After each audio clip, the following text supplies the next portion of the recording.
It's time for DodgerHeads.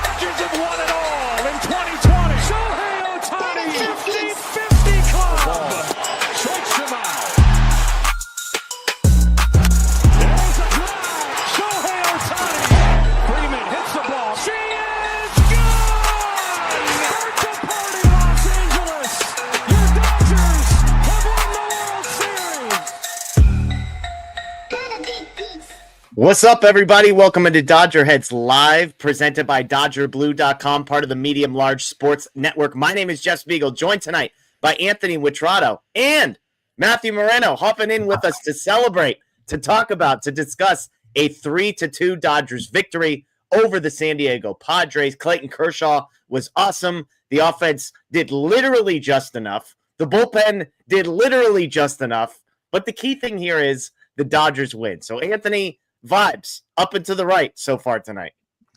Big time up and to the right tonight. That was one we had to sweat out, right? I mean, especially with the bullpen situation down the stretch, not knowing what was coming next. So huge to get this first one. The biggest takeaway for me was, Kershaw looked fantastic. He was sharp. That was the start they needed from him on a night they needed it, and he delivered. Yeah. Look, what I was thinking beforehand, there were two ways that this night could have gone totally sideways. One was Kershaw gets shelled. Two was the Dodgers lose. If both of those things happened and Moreno and I were hopping on for a post-game show, I don't know what I would have done. There would have been this drink next to me would have been a lot more full. Let's just say that. And yet, we get neither of those things, Matt. We get a Kershaw gem. We get a Dodgers victory, and all is right in the world. Yeah, instead we get to be a little insufferable tonight, Jeff. You and I have long been on the Kershaw, and I know Anthony as well. Kershaw is still plenty effective. It can still pitch when he's healthy, and I get that that's somewhat of a big if considering his age and injury history the last few years. But he's healthy right now. He's out there, and I know I saw the tweets, the responses when we were, tweeting out the rotation and stuff for this weekend. And there's a lot of concern about Kershaw starting tonight in his 89-mile-an-hour fastball. But as I like to remind you guys in our text, and I'll remind the people who are joining us live tonight and who are listening in the podcast after the fact, can't measure heart, man. And all these nerds have all these stats with the plus, the X, the Y, this, that, and the other. You're not putting that on Clayton Kershaw. Kershaw is the anomaly for sure. What did you say his fastball? Did you say 89 miles an hour? I guess it was 89.2. So you were fair there. There were a couple that 87 that got tossed in there, but the guy was effective. And look, you take away that first start back, Anthony. We're talking about a gentleman with an ERA that starts with a 2 again at whatever age he's at. People wrote this guy off. He doesn't have the swing and miss stuff. Guess what? It's soft contact. It's pitching to the parts of the plate that he needs to pitch to, spray pattern, as Oral Hershiser talked about. It's just a masterclass on how to win without 99-mile-an-hour fastballs. Big picture for his career, he's done a fantastic job of adjusting to his own stuff. Yeah. The hiccups have been there as he's kind of sort of tried to maneuver that, but he's at each stage he has found it. He's found that level that he needs to be. And I think we're seeing when he was healthy last year and this year, we're seeing him getting into that comfort zone of where he's living now. Big picture for 2025 Dodgers. This could be the start of him forcing his way legitimately into the conversation about October. Oh, there we go, Anthony. We're there already. 5 minutes and 26 seconds in, and we're talking Kershaw postseason rotation, Matthew. The smile on my face, I can't contain it. Yeah, Anthony, welcome to the club. Jeff and I we firmly planted our flag there, a month ago? I really, for me, heading in, once Kershaw was pitching, I felt like if he gets to the end of end of September and is healthy and is pitching reasonably well, effective, if you will, however you want to describe it. Like I didn't see a scenario where he would be left off the playoff roster. And I know, Jeff, you and Blake and Daniel did that bullpen video, and we joked about it sort of being a kiss of death because of what happened after you guys recorded that with injuries and performance and stuff. And I understand, Blake's line of thinking of, hey, in an NLDS type thing or wild card, like you're not going to need that kind of length guy potentially that Kershaw would be, but I still I don't know if they leave. Like I don't see a scenario where they leave him off if this is the level he kind of sticks at. And this is now 3 starts in a row of 6 innings, and I think either one or two earned runs allowed, something like that. So I mean, he's doing his part. Like at 37, Anthony, you said it tonight. Like you can't ask for much else from him. No, totally. Look, he has found sort of where he needs to be with things. And he's figured out a way to be effective. The fit, I will say this, the fit in October, particularly like in the NLDS, is not easy if the rotation goes in healthy the way it's built right now. But it's a conversation that I think needs to be had about what his role is, at least in that first series.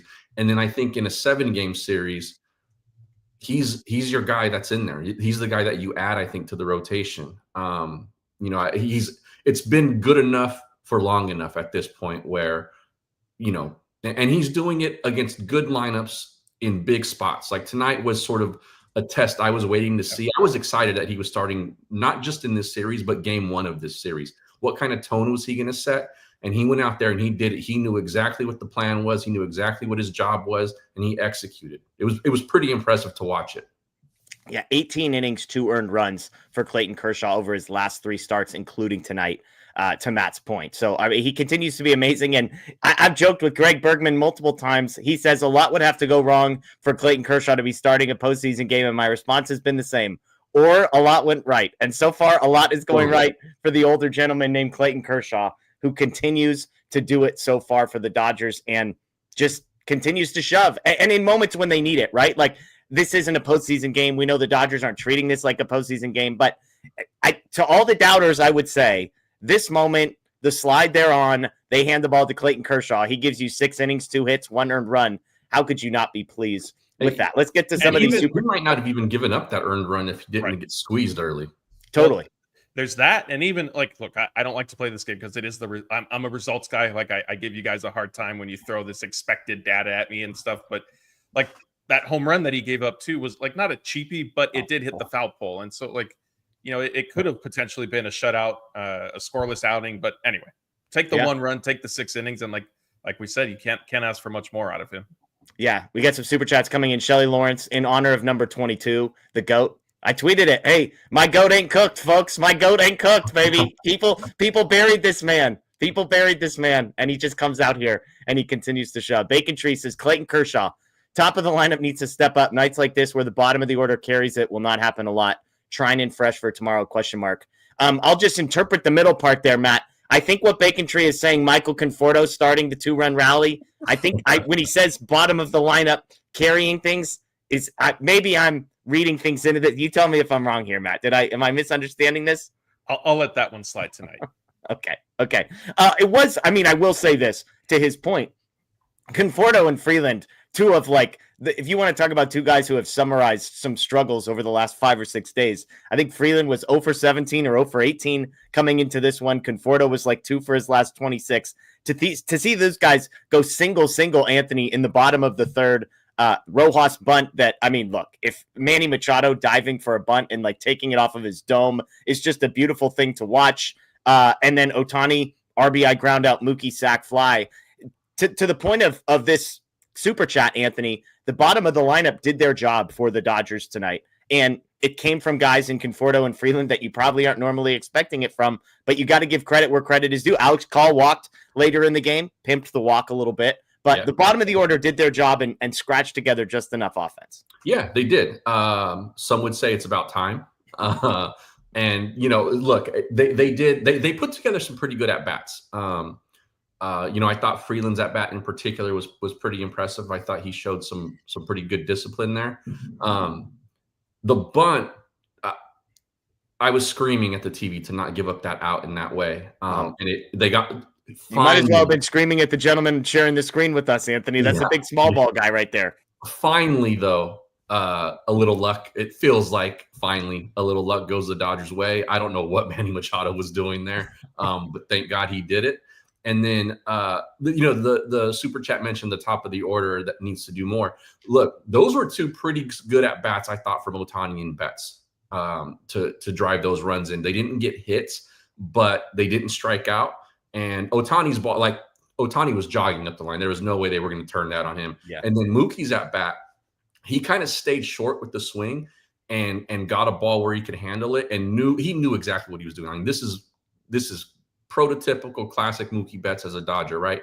A really professional at bat, got the ball out there long enough to get the run in. So I mean, for my money, I thought that they showed you why, like, it's not just the homers and the singles and doubles and all of that stuff. Like, they knew they had a job to do when they got up there, and they both did it. Yeah. I mean, the Mookie Betts sac fly was like picture almost frame for frame the same as Game 5 of the World Series last year after Gavin Lux had a sac fly. Then Mookie Betts has a sac fly. They score the go-ahead run. So kudos to them. To your point, I mean, you look at this and you see 0 for 12 from Ohtani, Betts, Smith, and Freeman with just a pair of walks. But to your point, like when the bases are loaded and nobody's out, we all are rooting for singles, no doubt. But if you get two productive outs that score 2 runs, let's not get greedy here, folks. Okay, they scored 2 runs and they won. They're like they're still 0 for a million, I think, with the bases loaded.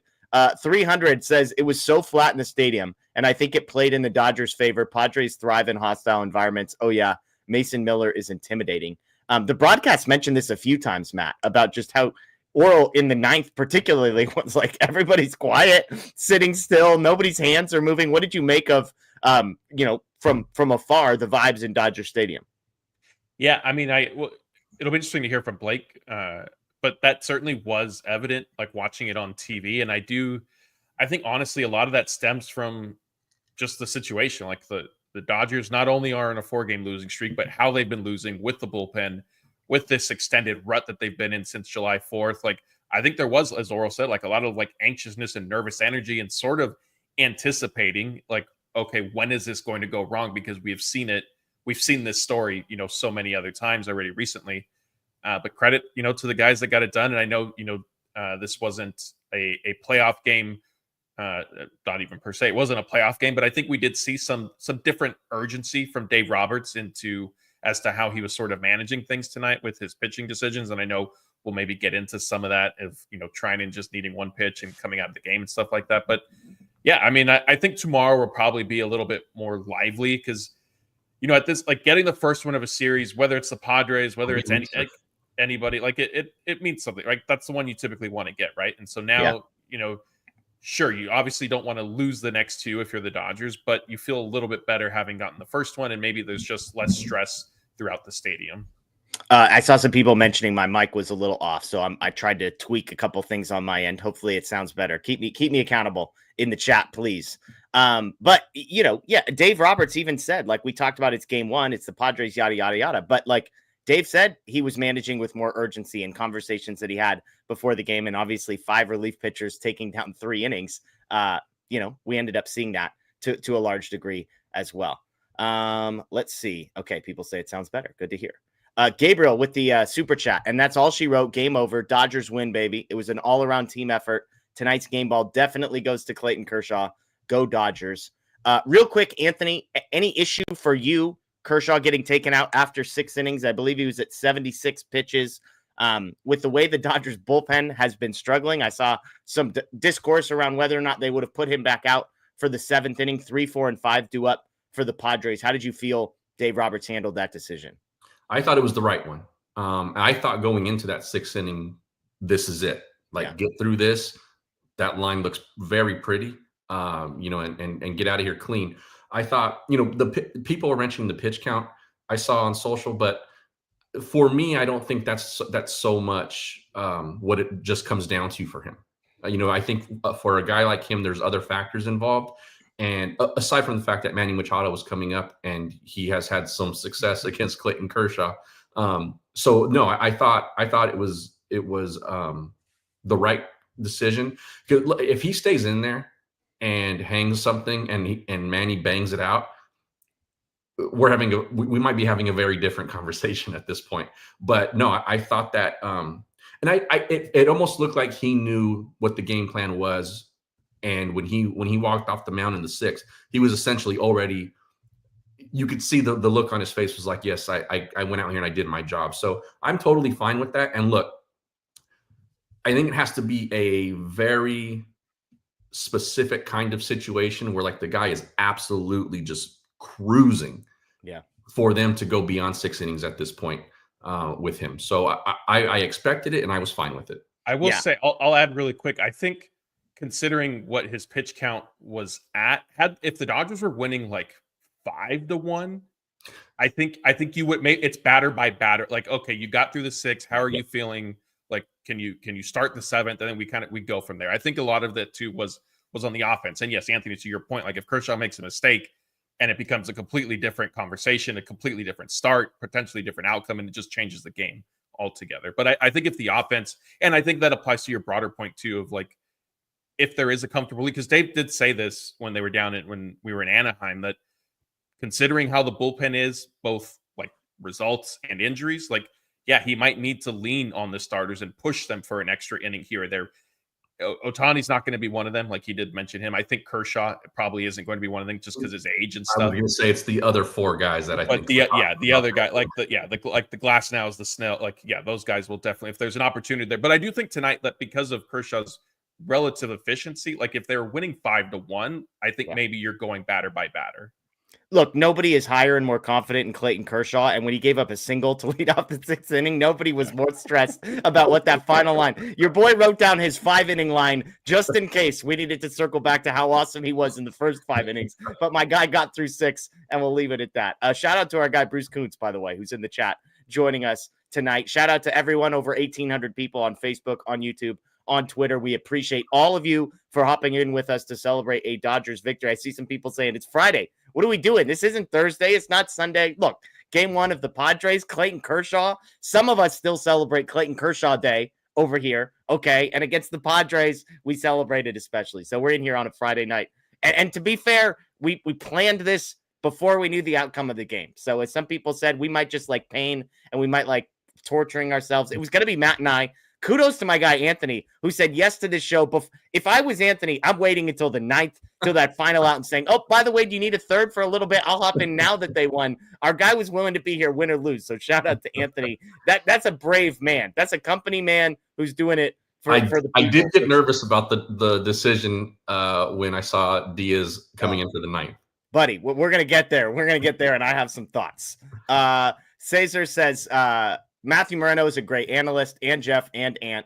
Thank you. We appreciate you. Jedi Engineer, I hope the rest of the pitching staff takes some cues from Kershaw on how to adjust to your stuff. Matt, get the nerds out of baseball. Get Kershaw, the old school guy, teaching these guys how to pitch like Greg Maddux, huh?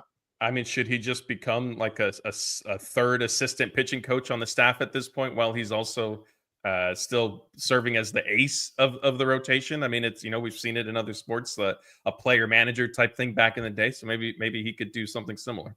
Is that a Mark Pryor shot, or no? We just gonna just curious. No, so that's why I said a third assistant. I didn't say I didn't say the new pitching coach. You guys can take that however you want. That was a question I'm obligated as a journalist to ask, Matt. I just had to follow up. You're gonna love this one. Jonathan says, finally a win. I'm celebrating at Cheesecake Factory with the Matt Moreno Thanksgiving special, a wedge salad and Snickers cheesecake. Let's go. I mean, Matt's jealous right now. You got you Grubhub after the game here, maybe, Matt?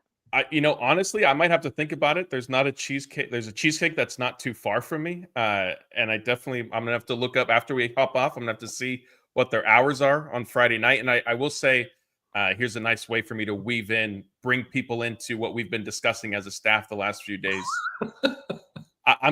Cheesecake is not high on my list. The Snickers cheesecake is good, but Snickers cheesecake is solid. Restaurant as a whole is not, but it is way up on my list compared to BJ's, which, Jeff, I know you're a big pizza from BJ's guy, and heaven forbid a place that's known for its dessert called Cheesecake Factory ranks higher on that list, right, Matt? Yes, absolutely. Just wanted to check. Wedge salad, by the way, don't order that to go, please. Don't Uber Eats wedge salad for me. That would be an all-timer. There should be rules against things like that. Casey says, anyone else need new underwear? Few. Go Dodgers. Some people in Dodger Stadium might need new underwear, to be fair. Tom says, I said thank you for the free out when the Padres bunted down 2 runs. Anthony, you were pissed when Rojas bunted early. The Padres, top of the 8th. Vesia is in the game. He's been a disaster the last 3 outings. First batter, 0-2. Fights off like 6 pitches in a row and then maybe gets hit. I mean, they showed one replay. I'm like, are we sure this guy got hit? He gets first base. Next batter, hit by pitch again. And so with runners on first and second and nobody out, they lay down a sacrifice bunt. It was their number 9 hitter to put runners at second and third. Tatis ends up walking, but then it's a sac fly to left field. Run scores, but does not advance to third base. And then Treinen gets Machado to pop out. So, Anthony, based on your thoughts on Miguel Rojas's first bunt, I imagine the number 9 hitter bunting these guys over in front of Tatis was something you were pleased about. Oh, yeah. Give it to us all day. Keep doing it. Love it. The fact that it was the number 9 hitter, like if there was ever going to be a spot in both teams' cases, it was the number 9 hitter trying to get some guys over. I don't have an overly strong feeling. Obviously, Padres being down, Dodgers in the situation they were in, you can make a case. Maybe they're different scenarios, but in real time, I didn't hate it. But in hindsight, obviously, it worked out well for the Dodgers. Not waiting out Vesia, fair. With their advanced scouting, knowing kind of what he's been going through. Them not waiting out Vesia was I think that was a critical mistake on their part. Yeah, because Matt, you're a big bunt guy. Like, you at that point, that late in the game, the Dodgers are counting outs, and you handed them one for free. Yeah, Matt, what did you think of the 2 bunt decisions? One by Rojas that works out, and one by Fermin that did not. The Rojas one, it didn't really bother me a ton. I'm assuming the issue and the concern is if you do that, like, sure, you advance the runners, but you take the bat out of Ohtani's hands, right? That's a huge part of it, aside from just not wanting to give them the out. That's at least 50% of it for me, is that your best hitter doesn't get to hit. That's fair. I think the Mookie Betts we've seen the last 2 weeks, like, I'll take my chances with him if the bases are loaded. And that's understandable. But 10 times out of 10, I would rather have Ohtani hitting in that situation than probably. Mookie. I mean, probably. Yeah, that's fair. I didn't feel, and I'm just here to watch the game and have fun. I didn't feel too strongly either way with those bunts, to be perfectly honest with you guys. Yeah. Like, I can see both sides and logic behind it. And so, like, I said it a week ago, 10 days ago, like, these 2 back-to-back weekend series were going to be fun. Like, it's a long season. We're in the middle of August. You know, sure, the Dodgers aren't playing well, and that kind of took some shine off of it, but let's take the field, line the 2 teams up, and snap the football, as they say, and go play. Matt, I was giving you the chance. I was giving you the chance to say, get pissed about them taking the bat out of Miguel Rojas's hands. Oh, I missed it. Yeah, I just put it on a tee right there. I mean, he's the top 3 hitter on the team, right? He's cooled off a little bit. He's top 5 though. Top 5. Okay, still in the top 5. Yeah, but and like, we don't like. I know we don't. Jeff, you and I in particular don't like to do this, but I was first guessing the process of this from the start in our chat. But if Manny catches that ball, yeah, that's fair. Yeah, that's fair. That could have been a very different inning, and the outcome of the game could have been very different. Yeah. But hey, we're not allowed to play the if game when things go badly for the Dodgers and they lose. Yeah. So to those people, I say we're not playing the if game tonight. So we're all fair. As Aaron says, World Series back on, baby. Here we go. Up and to the right. Rod says, love Kershaw. One more ring and retire on top. I love it. The vibes are back, baby. We just needed one. This is a very different chat tonight. Yes. I love it. Fritz says, what's up, Doc? Going to the pen so often tonight. Great show as always, guys. The Dodgers bullpen, 5 relievers combined for 3 innings, 2 hits, 1 earned, 1 walk, 2 strikeouts, 2 hit by pitch. This to me was the most interesting storyline. Excuse me. It's Kershaw for 6. Then it's Kasparius for 3, 4, 5, which, as I tweeted, that's top of the trust tree stuff for Ben Kasparius. Then they go to Vesia, who's a mess. Our king, Blake Treinen, Game 5 hero of the World Series that I will never forget, gets Machado to pop out weekly. I might add, Manny Machado, weekly pop out with runners on first and second in a 1-run game. Then it's Diaz for for the ninth. I got thoughts for days. And then, hey, Jack Dreyer, rookie, 2 outs, 9th inning, runner on. Here you go. Hand me the ball. Matt, I'll give you first pick. Kasperius, Vesia, Trinan, Diaz, or Dreyer. Which one of those 5 decisions did you love or hate the most? I mean, none of them. Like with Kasperius, I think it's a mixture of trust and the reality of who's available and who's doing what right now. The Trinan one, I guess I'll pick that just because he has not been good since coming back, and I do think like he does need some time to knock some rust off and all that. But so that was a big spot to go to him, and he did look. Yes, we're not going to play the if like game because we don't do it the other way. But he also like that pitch that he got Machado to pop up on. It was a hanger, and like that very easily could have been, a different outcome. So that one I would say kind of concerned me, or had me thinking like, oh, like is this the right call here? Love me some Trinan. I said I might be an idiot, but I love this man in this moment. To me, the Kasperius one, I think he's been good, and I think he earned the right given who else was available. I liked the Trinan one. Vesey has been a mess. We've talked about that. I mean, Anthony, give me your Alexis Diaz thoughts closing that one out. I tweeted Robleski, Bonda, Dreyer, Enriquez. I would have taken any of the 4 over Diaz, and yet that's who they went with. Quickly, Kasperius, that call did make me a little bit nervous, just because it's probably not his inning if there are a couple of other options available, mainly probably Brock Stewart. Yeah. But beyond that, I thought especially with the one pitch to Machado that Blake was coming right back out. Yeah. And at the very least, like on a batter by batter basis, at least he was going to start the 9th inning, I thought. And real quick on that, because we did get some clarity from Dave post game that they are not doing the up down with Blake Trinan. So there is sort of, I don't know if you want to call it a medical reason, but they're trying as hard to avoid it. And Matt, what was the exact quote, which I know you love on this one, was what? Yes. The reason that Blake Trinan didn't do an up down tonight, Dave Roberts said, is quote, because it wasn't game 7. There you go. In case people lost track of the calendar. He's up until that point, he was managing like it was game 7. It's true. It's true. 5 relievers through 3 innings to cover 3. But when they flashed Diaz on the screen, I was like, oh boy, this is getting thick here. Yeah. Okay. I don't think any of us were fans of that call, but he got the job done. I'll say this.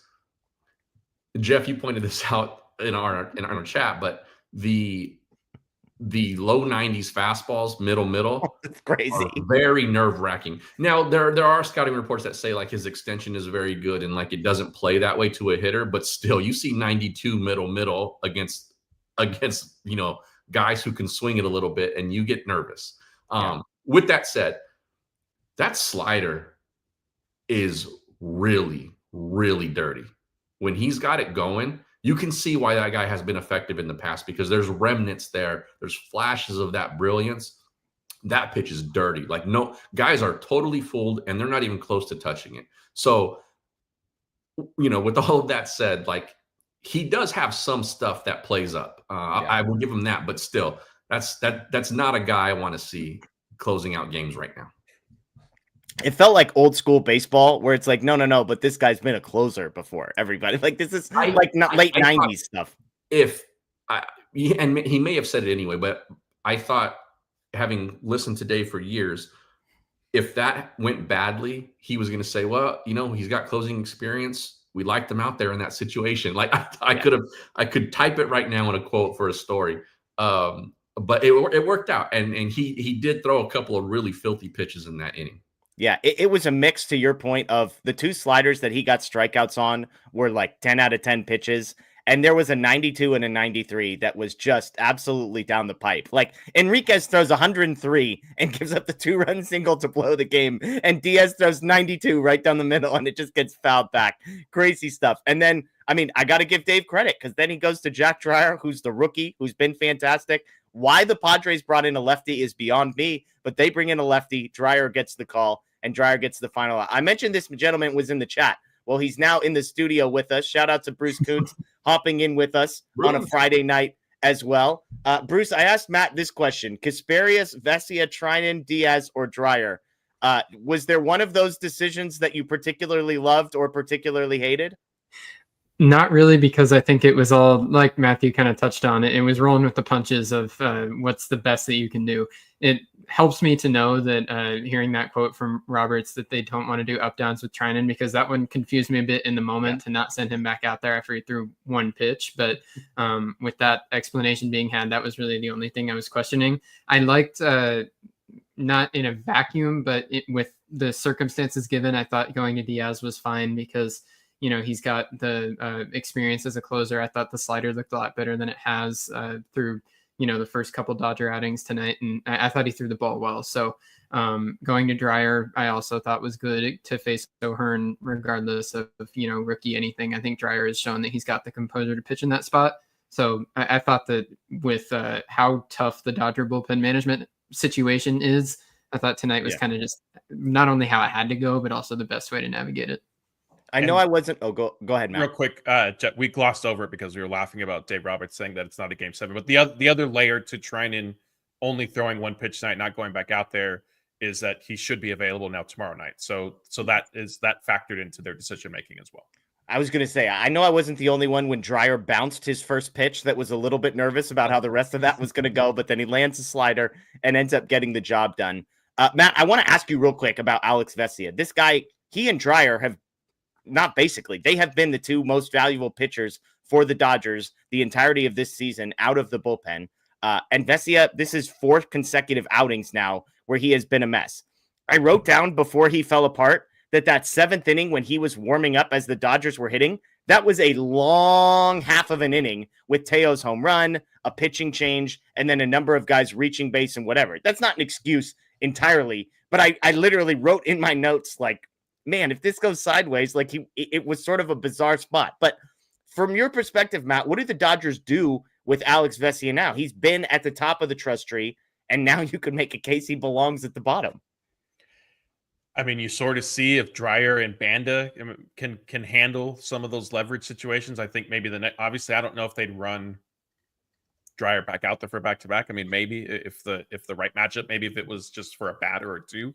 It's not going to matter when they win 9-1 tomorrow, though. Yeah, that's true. Well, that is an easy way to, you have bullpen concerns, just hit your way to a win. I wonder if maybe they do kind of start going towards back to primarily Dreyer, maybe being the high leverage, lefty specialist type thing, and maybe a little bit of Banda mixed in, and then get Vesia into some lower leverage stuff to sort of get back on track. But even then, like Dave Roberts we know that he sticks with his guys. I mean, he's been, I don't want to say praising or defending. He's still been speaking highly of Vesia this past week when he was getting asked about him down in Anaheim. So I mean, they might just still, stay the course. I mean, look, it's this front office, this organization, they very much believe in the guys that they have and in their process, and they will stay the course. And I know it drives maybe us to a lesser extent as crazy compared to, a lot of the people who join us on these shows, but that is the reality is, they believe in what they're doing. And if Vesia is somebody that they trust, then they're going to think like, yeah, if we put him out there on Sunday, then he's going to pitch the way we expect him to. And, not the way the last 4 games have gone for him. And it sucks because he gets ahead 0-2 on the first guy. And you're thinking like, all right, thank goodness. It seems like he settled down, and then you just can't put him away. And it's hit by pitch, and things go sideways. So G2 Greg's, so glad the boys won tonight. I live in San Diego. I would be hearing it all weekend at work. Congratulations to you, maybe more than anybody else, Greg. I know that feeling when you're surrounded by the opposing team fan. There is nothing better than getting that first victory. The cope right now by some Padre accounts on social is real. It's amazing. They call because the Padres live rent free in Dodger fans' heads. This is why they posted that tonight the Dodgers won their World Series. Yeah, that's fantastic. We should put a banner up. Jedi Engineer said, which Players Weekend limited time snacks are you guys grabbing at the park this weekend? This is I've got 4 here, Matt. Are there more than these 4 from Freeman, Betts, Ohtani, and Muncy, or is it just these 4? It should be just those 4 to the best of my knowledge. Okay, so we've got Freddie Freeman steak frites. We've got Mookie Betts chicken Parmesan fry helmet. Shohei Ohtani's takoyaki mentaiko. Yeah, Sorry if I mispronounced. I don't know how you say that. I did see some clarification that it's like spicy cod roe or something. Okay, that's interesting. And then Max Muncy's soup dumplings. So Bruce, steak frites, chicken Parmesan fries, takoyaki, or soup dumplings. What are you going first, for? we need to. Bruce, are you going to be at either of the 2 games this weekend? Oh, don't do this to the guy. The guy already gets killed for being at these games when they lose. No, because now we can find out if he'll actually try one, not like play a hypothetical game. I'll need a security detail now too. I'll be there the next 2 days. Here we go. There we go. Well, we need wins. Bruce needs wins more than any. So, Bruce, if you were going to try one of these, which would you try? If's the big word because I won't be. I don't pay stadium prices. But if I were, I think the chicken parm fries sounded interesting to me. I'd go at that. That sounds ballparky and like it could be interesting. Moreno, I saw you nodding your head. Is that what you'd go with? Yeah, that's the one I'd go with. The steak is next on my list, but I'm not sure if I'm trusting chicken before I like have steak at a baseball stadium. Like that's just not. You're trusting chicken at a before steak? Because I understand like this, like the potential sickness, like sure, like I could see that, but I'm trusting the chicken. I think chicken is more likely to be edible than like you're gonna have like good steak at the state, at least in that sense. If you go down into the fancy seats where maybe Jeff has been a few times. That's where. Well, we've all seen Jeff's house. He can afford it. That's true. Right. That's true. People love that. I will say when you ask this question, the question is not which of these has the highest ceiling. The question is which of these has the highest floor. Because you have to just start by assuming that none of these are the best version of the dish. It's like which one of these has the lowest possibility of sucking the most, which means I'm not touching soup dumplings as much as I love soup dumplings from Dodger Stadium. With all due respect to Ohtani's dish, I'd have to figure out exactly what I'm eating first. So I'm going steak frites. That feels like it's just like you can't screw this up that badly. Chicken Parmesan fries, I would be open to as well, but that's what I'd go with. Anthony? Go ahead. Anthony. No, Anthony, go for it. Like at a restaurant? No, Dodger Stadium. These all sound pretty good to me. Okay. Like the cod roe sounds pretty good. The soup dumpling sounds legit. I would say for ballpark food, the fry helmet is probably where I would go. It seems like the safest, like that they wouldn't screw that up too bad. But the Dodgers have brought in some nice vendors, especially for their Asian dishes in the last couple of years for obvious reasons. So I might venture out with the soup dumplings at a ballpark just to kind of see. Good for you. Bold. I will say Blake got the chicken parm fries, and I think he said that they were pretty good or not bad. I mean, yes, I love Blake. That's my guy, but it's Blake we're talking. Chicken parm. There was no question what dish he was going to go with. Yeah, obviously. I mean, yes, Andy. I mean, he wouldn't even eat those other 3. I don't think he doesn't like steak. The fish, there's no chance he's touching that dish. He might do soup dumplings, but that seems no, he's not going. No, there's no way he's going near that. Okay, so he's one for 4. Oh, speaking of, right on cue. I don't even know how 5 people are going to fit on the screen. There he is. He heard the chicken parm talk coming, and he had to join. We need the scouting report. First, 2 questions. Actually, before you talk chicken parm, would you eat any of the other 3 dishes that were mentioned? I'd have the steak fries, yeah. Okay. Not a steak guy, but you'd go steak fries. Steak's fine. It's just not my favorite. So, yeah. How is the chicken parm fry helmet or whatever?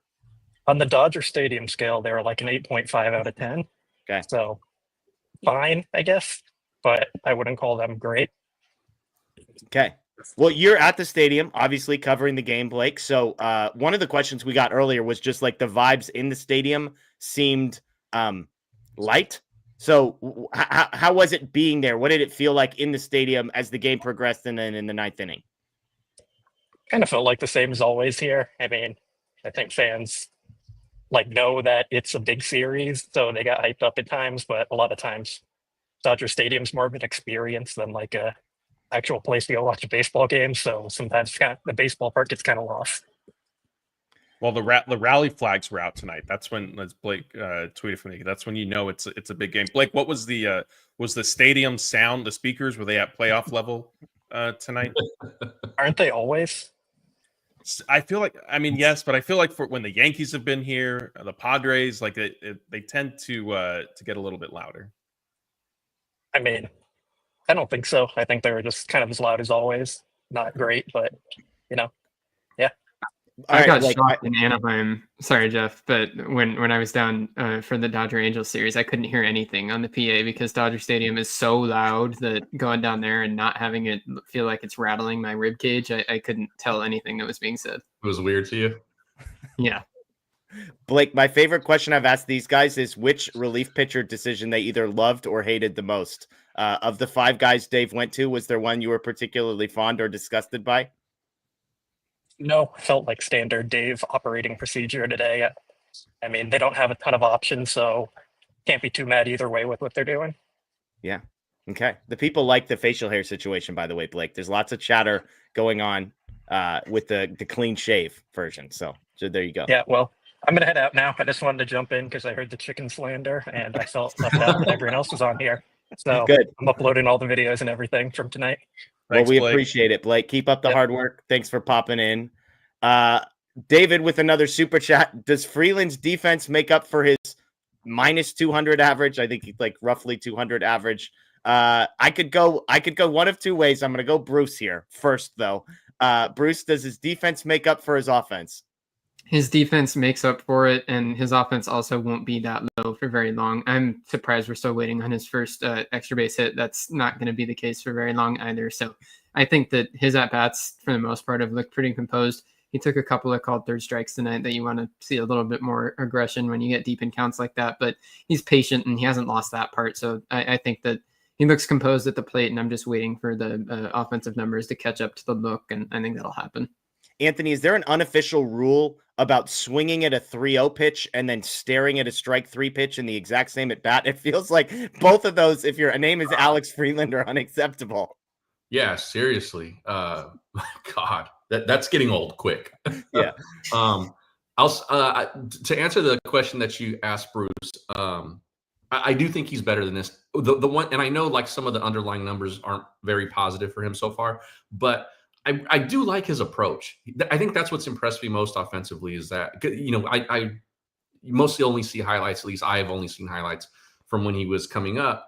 And so you don't see the entire at bat, but that's, I think, what's impressed me most is that for a guy that's that young and who's just come up, his approach is pretty impressive. And I like that. And that typically is going to lead to pretty decent things, even if he's not like an all-star caliber offensive player. For the defense, boy, that plays. Yeah. I mean, this guy can pick it and he can go get it. He made that over the shoulder grab at second base in shallow right a couple of last week or whatever it was.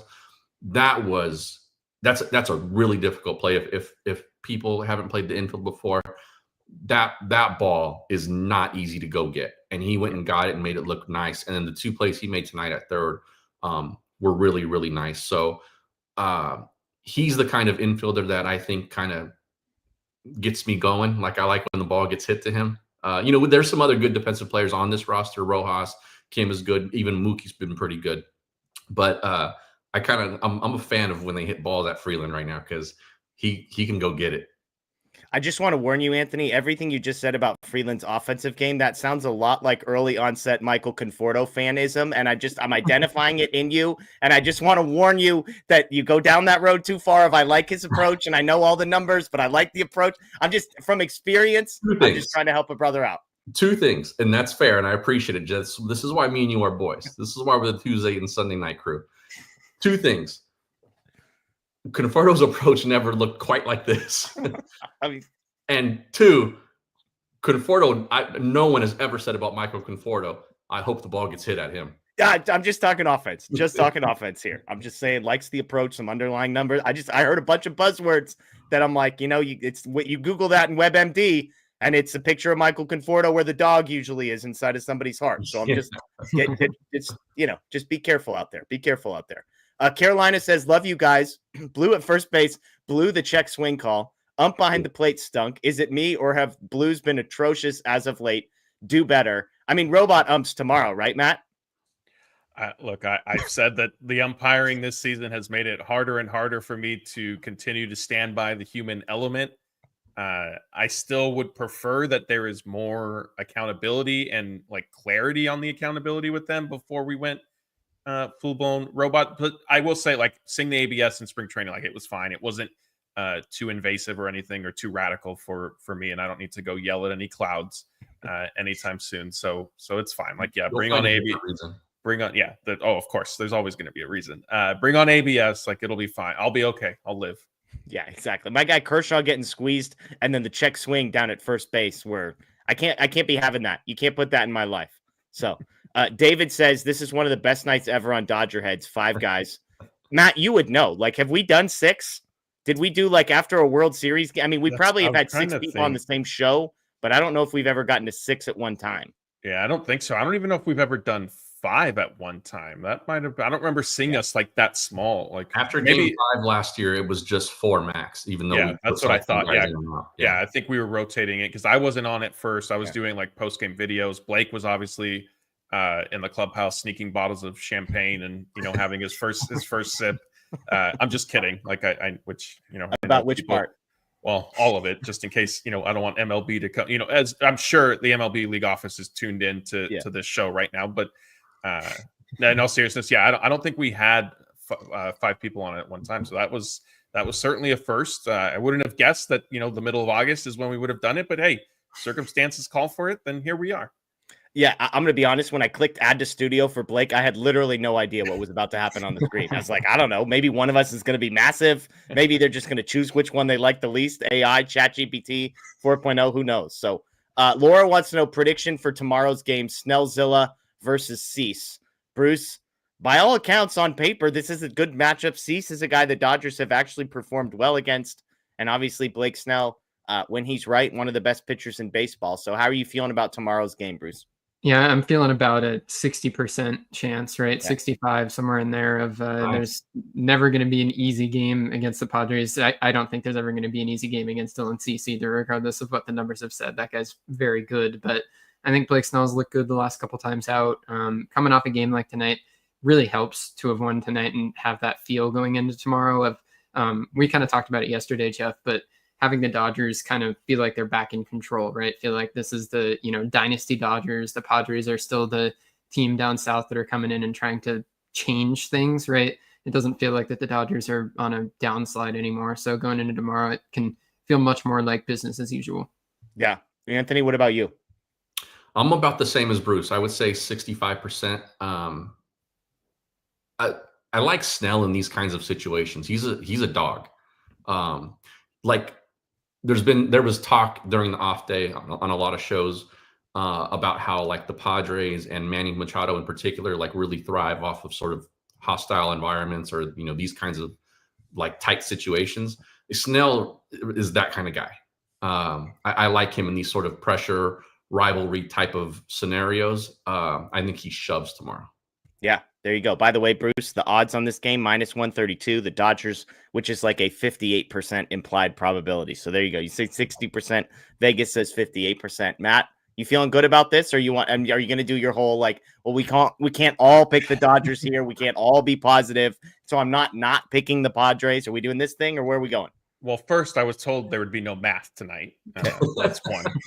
2, I think a team will win tomorrow. So yeah, that's what I'm going to stand by. The Dodgers are going to win, you said? Sure.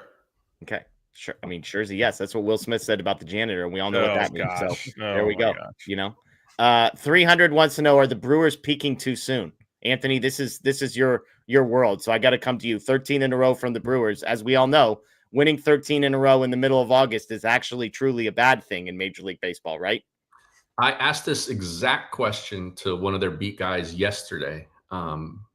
And their response was, I don't think so. This feels real. And I said, even for the offense? And they said, yeah.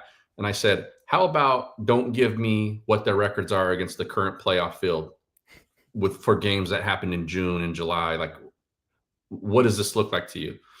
And then it started to back up a little bit. And I was like, okay, look, because I mean, they're winning games in crazy ways. Yeah. Like, they're down 8-1. They were down 8-1 today and won. Yeah. I mean, they're legit good. Don't get me wrong. They are legit good. They're a legit contender. But my response to them at the end of the day, to one of the beat writers, was, I just don't trust until I see it from them that they can go into a series and face legitimate frontline pitchers every single night and do what they're doing offensively. I have no doubt that they can pitch. Now, their starters also don't go in deep into games, but they have a pretty good bullpen. Yeah. And so, there are those factors as well. But just, I think that let's say the Dodgers match up with them, because that's what we care about. Right? That's what we're asking. You throw Snell, Glasnow, Yamamoto, Ohtani, and maybe a Kershaw at them. And I don't think that offense is as dynamic as it looks currently. Yeah. Well, it's so interesting because we're having this whole conversation, right, about this Dodgers team and are they actually good and are they going to win the World Series? But what you just said about the Brewers, I think, is kind of the argument for the Dodgers. Your whole point was, like, until I see them do this against a great team when the chips are down in the postseason, it's going to be hard for me to believe. And that's pretty much the argument that Bruce and I were making for the Dodgers last night on the show, was like, yes, but whatever you think, like, the Dodgers are the opposite, right? They're stumbling now. They're not winning 13 in a row. And yet we've seen them do it when the chips are down. And we've seen them in those big moments hit and pitch and get big outs. And so it's an interesting sort of dynamic to look at the opposite thing happening. And so if you're skeptical of, like, well, I mean, is that really going to happen? Is that really going to continue? Like, you're asking the same question, just in the opposite direction that many people are asking about the Dodgers. Matt, you and I have not had that specific conversation, and nobody's overreacting to one win against the Padres and saying, no, all the doom and gloom, the sun has come out and all of that is put away. But where are you at, Matt, on this particular Dodgers team? You saw them go and beat San Diego, who's one of the best teams in the league, at home, not a must win, but an urgent game, as Dave Roberts would say. Where are you at with this team? I've been growing more and more concerned with their, like, level of play of late, just because, like, I felt like it's been so much of, like, Mookie, until fine. He the last 2 weeks, like, he did get going, but Freddie Freeman, I feel like, as much as he kind of started to turn around, I know he's still, like, doing okay if you look at, like, big picture, but I feel like his at bats necessarily aren't that great. Teoscar hit the home run tonight, but he's, been still inconsistent and struggle. So I don't think I'm going to get, short of, I mean, look, Max Muncy's injury, which we haven't discussed yet, like, that throws a wrench into things. And I know that they are saying, week to week, maybe he's back in a 3 weeks, a month or so. Like, that is concerning. Where we sit right now, like, I'm not at the point where I'm writing the Dodgers off and saying there's no way that they're going to win October, because frankly, like, that's how I felt last year because of their lack of rotation. I was like, there's no way this team is going to make it through October. And of course, like, of all years when you're not expecting them to do it, that's when they somehow are able to piece it together.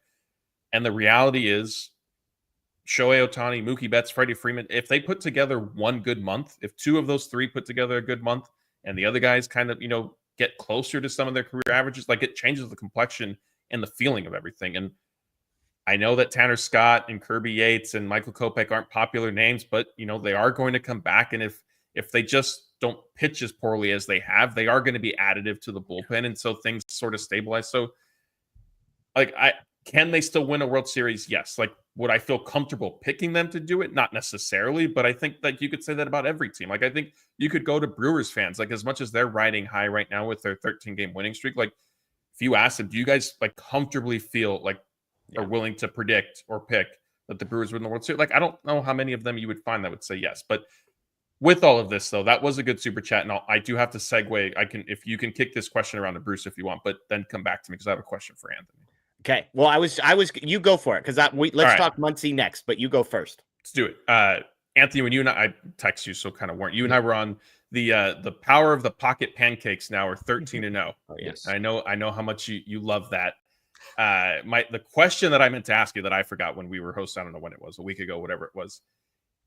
What are you putting in your pockets? If not a pancake, what's your food of choice? And I apologize. I know we usually leave food until the very end, but we're making an exception here because I forgot to ask Anthony last time. What am I putting in my pockets?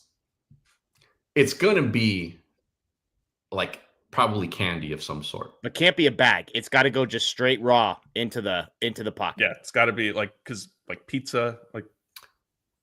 I mean, the right answer in the dugout is sunflower seeds. Well, yes, fair. Yeah. Yeah. But if we're getting weird with it, what am I putting raw dog into my pockets to eat later? I'll say this is one question where pancakes beats waffles and French toast. I'll give pancakes that. If I've got to choose one of those in the pocket, I'm going pancake. That part is fair.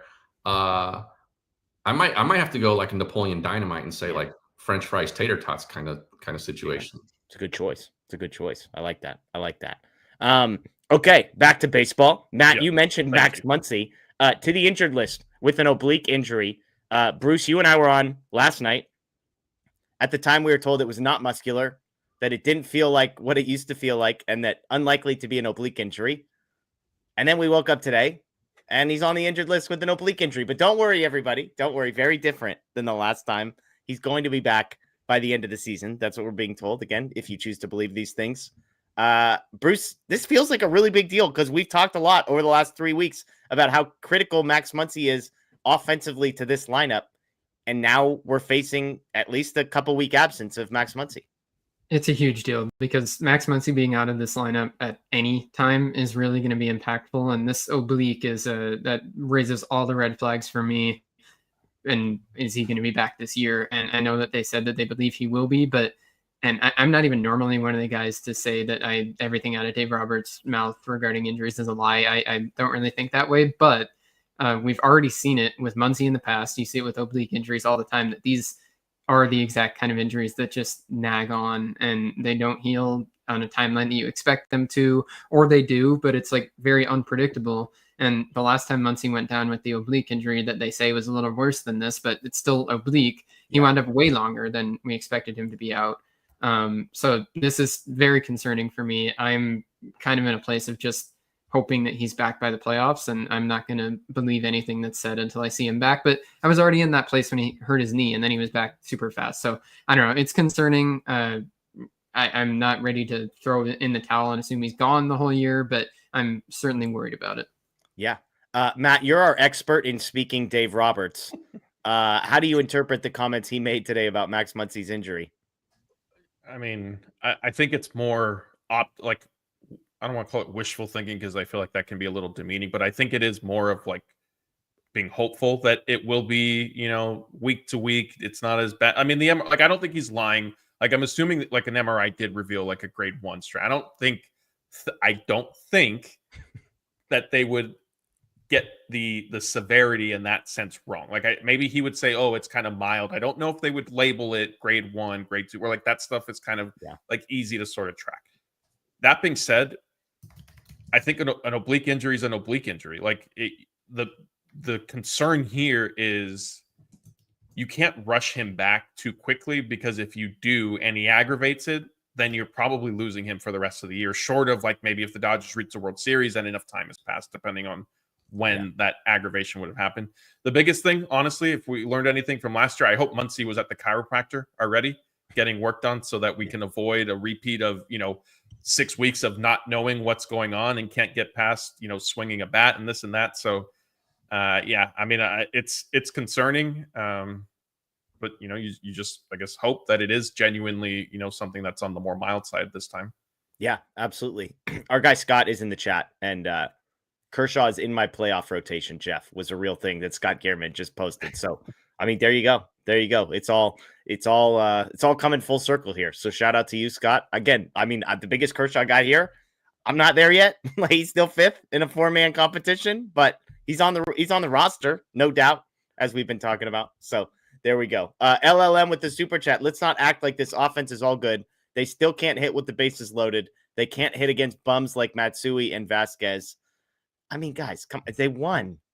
They won 3-2. Like, we don't get credit when they score 6 runs and lose. We can't be only negative when they score 3 runs and win. They won. They play to win the game. They won the game. That's all I got to say. Tom says Dodgers secure the tiebreaker with 1 more win. Matt, when they win the division by 7, I'm not sure the tiebreaker will matter, though. No, it won't. Not at all. Yeah. So there you go. Ozzy pointing out Devon Sports Gospel didn't do a post game tonight. Hey, I've been there, buddy. I've been there, but good for them. They were awfully quiet. Hold on. We show up. I'm just saying, like, I've been in the mental and emotional space where the idea of not showing up to do a post game, I can empathize with. Let's say that. Matt and I signed up on the dotted line, Anthony as well, prior to outcome tonight. We signed on the dotted line to be here for you all tonight. And thankfully, there's 2,200 people in here celebrating a victory. So there we go. 300. Why? 300. And Will looks to be going into his second half funk. Guy hit a home run last night. Like, can we just be positive? Can we just enjoy the victory? Bruce, why do we have to be like this? Why are we finding things to be mad about tonight? I think there might be some people that didn't close the YouTube tab last night and just kept it open and just refreshed tonight because, I don't. If there's one excuse to be positive, I'm jumping at it. That's the whole reason I'm here right now. I wasn't planning on joining the show tonight. The Dodgers won. I'm the fair weather guy tonight. I'll come right out and say it. There's no chance I'd be here if they lost. I would not do that again. But Here I am because there was a chance to try and flip the script and not have to wait a week to say anything remotely positive after yesterday's stream. Yeah. There you go. G2 says, take me back to Napoleon Dynamite with the tots. I have to ask, Matt, you've seen Napoleon Dynamite, right? Yes. Bruce, have you seen Napoleon Dynamite? Okay, thank goodness. I needed to check. Needed to check these things. Is there any chance Blake has? No chance.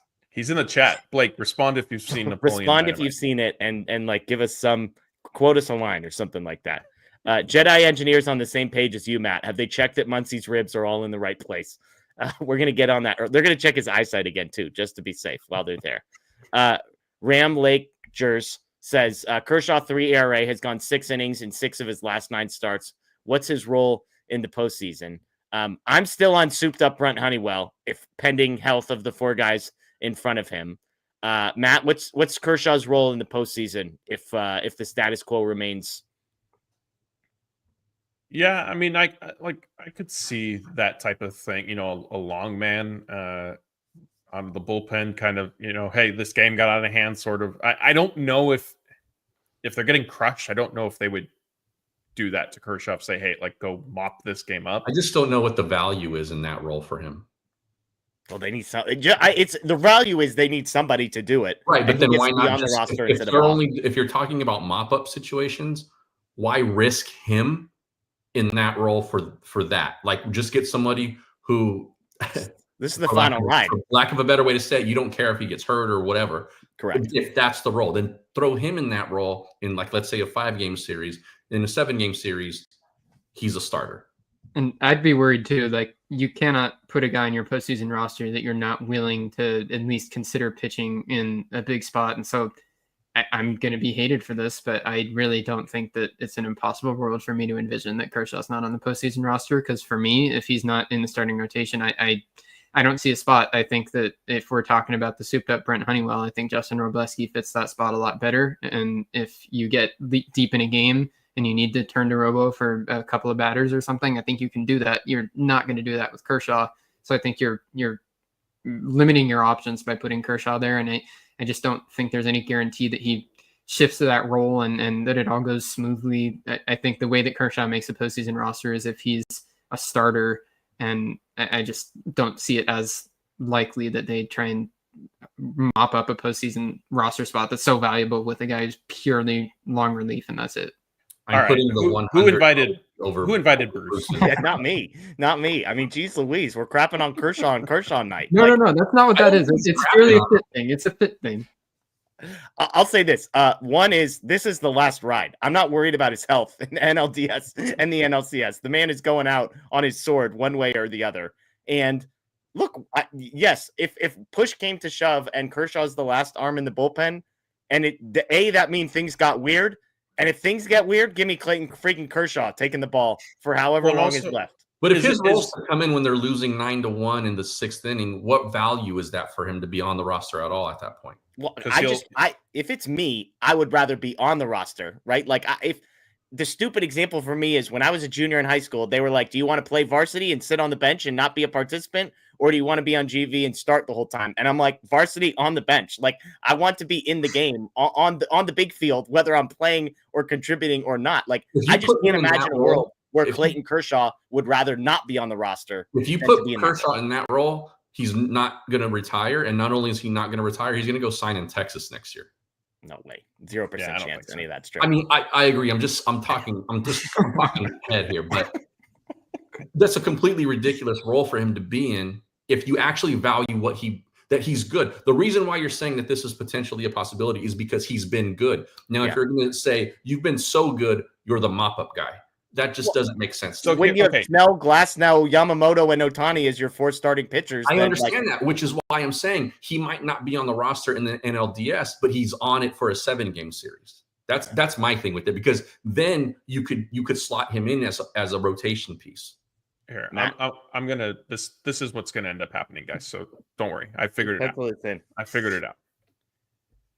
When Ohtani starts his playoff game, there's no guarantee. Like the Dodgers haven't said, but would it be a complete shock if maybe he only maybe goes 4 innings because the intensity is up? Maybe he's had to labor a little bit more, and so he's not going to be pitching 5 or 6. So if he goes 4 innings in a theoretical scenario, and then you follow up with Clayton Kershaw giving you 4 or 5 innings, then you just covered an entire game. Sheehan, like, depending on what the bullpen ends up looking like with some of these guys coming back, like you might need Sheehan in the bullpen in like a more of a traditional role, not necessarily the piggyback guy. Same thing like Robleski maybe could be the hybrid sort of piggyback or mop up, if, as Bruce outlined, like he would be better for that. So that's how they'll make it all work, and everybody will be fine. And Kershaw's not, because I don't think that they're going to put Kershaw in like a 9-1, they're losing type of game. I don't think they would do that from a like respect standpoint. And I could be wrong, but I don't see that happening. I've been a fan of that sort of scenario. I haven't used Kershaw in that role, Matt, but if that's what it is, I'm good with that. I've been fine with them. If they said, look, Ohtani's in the rotation, but he's only going to go 4, and then we're going to piggyback him with another legitimate starter after that to try to give us 4, I'd be totally fine with that situation. It's the mop-up role that I have a problem with Kershaw being in. Jeff, don't put Blake on the screen. Uncle Rico's here. Uncle Rico's here to tell us all about it. Uncle Rico, time to cook, has not seen Napoleon Dynamite, by the way. Well, yeah, there's no chance they're putting Kershaw on a mop-up role. First of all, they won't need it because they're not going to be punting every 3rd game. Second of all, they're going to say he's keeping his arm ready to start and leave him off the roster, and that's what it's going to be. If Ohtani or someone ends up not starting, then yeah, Kershaw's going to be in that rotation, but they're not putting him in a mop-up role. I would guarantee that. I don't see a world where Kershaw, pitching the way he's pitching, is not on the postseason roster. And to your point, they have 4 starters that, as incredible as Kershaw has pitched, he's not one of the 4 best starters. And so how you sort of navigate a world where like it seems incredibly likely that he's going to be on the roster, and it seems incredibly likely that he's not going to be one of their 4 best starters. How you navigate those 2 things, maybe it's this piggyback type role, maybe it's a mop-up role, maybe he's just a pure reliever. I just don't know. To me, I find it hard to believe that he's just not going to be on the roster. And I understand like mop-up role sounds disrespectful for Clayton Kershaw, but like leaving him off the postseason roster sounds more disrespectful to me. Well, there's just no value in using him in that role if you do think like he might have a role for you later in the playoffs. Yeah. I mean, I guess I don't know if he has a role. Like we looked at the numbers, you could get by with a 4-man rotation in the CS and the World Series. So they probably won't though, because they don't want anyone pitching on short rest or anything. They want to keep everyone on long rest. So it's going to be Kershaw's going to be off the DS roster, and if they make it to the CS and World Series, he'll join the rotation. They're just not putting him in a mop-up role. Blake, what's your reaction going to be when it's Clayton Kershaw, game 1 starter of the NLDS? I just want to be in Blake Williams' head when that headline comes across. Vassay tweets, Clayton Kershaw announced as game 1 starter.